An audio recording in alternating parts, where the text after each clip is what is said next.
मोहन नाम का एक हवलदार था जिसका नया नया पोस्टिंग हुआ था। और इस गांव में जब से उसका पोस्टिंग हुआ था तब से बहुत ही ज़्यादा चोरी बढ़ गई थी। चोरी इतनी बढ़ गई थी कि लोगों को बहुत ही शक हो रहा था कि पता नहीं किस प्रकार का चोर आ गया है जो राताराती सबको घर को खाली करते जा रहा है। लोग इतने परेशान थे कि दिवाली में घर के सामान लाने के लिए भी बाजार नहीं जा रहे थे। अगर कोई ला भी रहा था तो उसके घर से सामान चोरी हो जा रहे थे। तभी वह जो हवलदार था जिसका पोस्टिंग हुआ था वह मुखिया जी से आकर मिलता है और कहता है, मुखिया जी, क्या बात है, यहाँ इतनी चोरी क्यों होती है? क्या आपको पता है कि यह चोर कौन है? ऐसा कुछ मुखिया जी से हवलदार बोलता है। तभी मुखिया जी बोलते हैं, ये तो मुझे पता नहीं है हवलदार साहब कि चोरी कौन कर रहा है, लेकिन चलिए आज आपके यहाँ पे पोस्टिंग हुई है, मुझे सरकार द्वारा यह इन्फॉर्मेशन दे दिया गया था, मैं कल आपको गांव वालों से मिलाऊंगा। कृपया करके आप कल 9 बजे गांव वाले के सामने आने का कोशिश करें, क्योंकि मैं उस वक्त अपने घर पर ही रहूँगा, नहीं तो मैं बाज़ार निकल जाऊँगा। मुखिया जी कुछ इस प्रकार से उस हवलदार से बोलते हैं। तभी अगले दिन देखो, ये नए नए हवलदार साहब आए हैं, 2 से 3 दिन हुआ है, लेकिन जब से आए हैं तब से चोरी बढ़ गई है। पहले बहुत कम चोरी होती थी, कभी कभार होती थी, लेकिन जब से ये हवलदार साहब आए हैं चोरी बढ़ गई है और उस चोरी का समाधान ये हवलदार साहब ही करेंगे। मुखिया जी ऐसा कुछ अपने गांव वालों से बोलते हैं और गांव वाले मुखिया जी के बात को बहुत ही अच्छे से सुनते हैं और समझ जाते हैं। गांव वाले बहुत ही मासूम थे, मुखिया जी के बात को कभी भी ना नहीं कहते थे और मुखिया जी बहुत ही बेहतर, बहुत ही अच्छे इंसान थे। और हवलदार अच्छा नहीं था। क्यों नहीं अच्छा था आपको बाद में पता चलेगा। दरअसल बात यहाँ पर यह थी कि कोई चोरी पहले से इतनी ज़्यादा नहीं हो रही थी जितने अब हो रही थी। सबसे बड़ा कारण कौन था वो आज आगे मैं आपको बताऊंगा। फिर मुखिया जी इस हवलदार के बारे में सारी बातें बताकर वहाँ से चले जाते हैं। तभी एक सास अपने बहू से आकर बोलती है।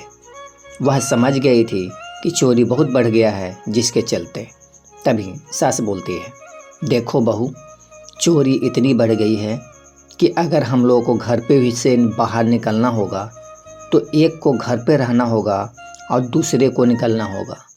ऐसा ना करो कि हम सब घर से बाहर निकल जाएं, नहीं तो तुरंत चोरी हो जाएगा। वैसे भी दिवाली का दिन है, दिवाली में लक्ष्मी घर में आती है और चोरी होने पर लक्ष्मी घर से बाहर चली जाएगी। कृपया करके हम दोनों को समाधान करना होगा। इतना कहकर वह सासू माँ वहाँ से चली जाती है, क्योंकि अगले दिन ही दिवाली का अगला दिन था। फिर उसकी बहू बोलती है, नहीं माँ जी, ऐसा कुछ नहीं होगा। अरे चोरी कितना होगा, हम लोग बिल्कुल शातिर हैं, आप रहिएगा और हम सामान खरीद कर आएंगे।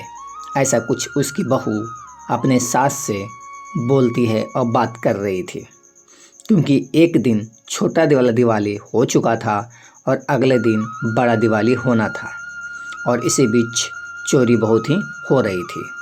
उसकी बहू कुछ इस प्रकार से अपने सास से बोलती है। फिर अगले दिन तभी अगले दिन उस गांव में एक अजनबी आता है। वह बिल्कुल सूट बूट पहने हुआ था, जैसे मान लो कोई ऑफिसर हो, और वह सीधा आते हुए ही मुखिया जी के घर जाता है और मुखिया जी इस अजनबी के बारे में अपने गांव वालों के सामने बताते हैं कि यह अजनबी कौन है। और अगले दिन मुखिया जी बोलते हैं, देखो, ये एक अजनबी हैं जो गांव में रहना चाहते हैं, इनको यह गांव बहुत ही पसंद है, कृपया करके इस गांव में इनको 2 से 4 दिन के लिए रहने के लिए दे दिया जाए।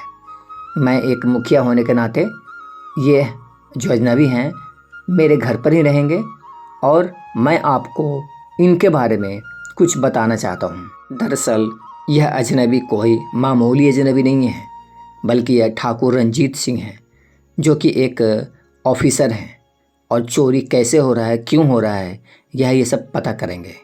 ये क्राइम ब्रांच से आए हैं और यह बात मैं सारे गांव वालों को ना बताकर सिर्फ तुम तीनों को बता रहा हूँ, तो ठीक है, सपोर्ट करो।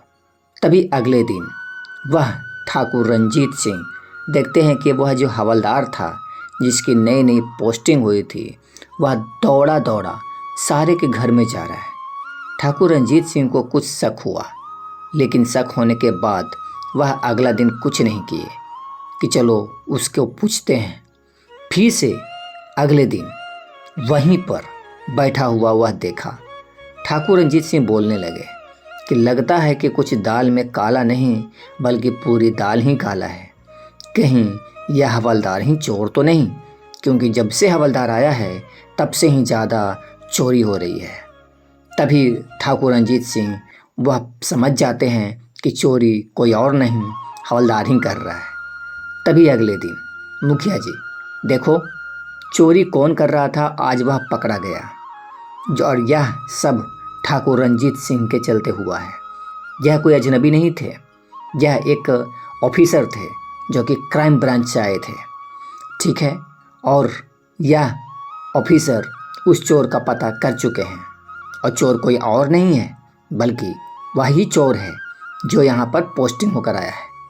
वह हवलदार ये सब सुनकर भागने की कोशिश करता है। सारे चिट्टे सामने आ गए थे, हवलदार वहीं पर था, तभी वह भागने लगता है। और एक दिन वह बहुत ही बेहतर रूप से दूसरे गांव में भी पिटता है। तभी कहा जाता है कि जो बुरा होता है उसके साथ में बुरा ही होता है, और फिर गांव वाले उसको खरीद कर मारते हैं। Thank you.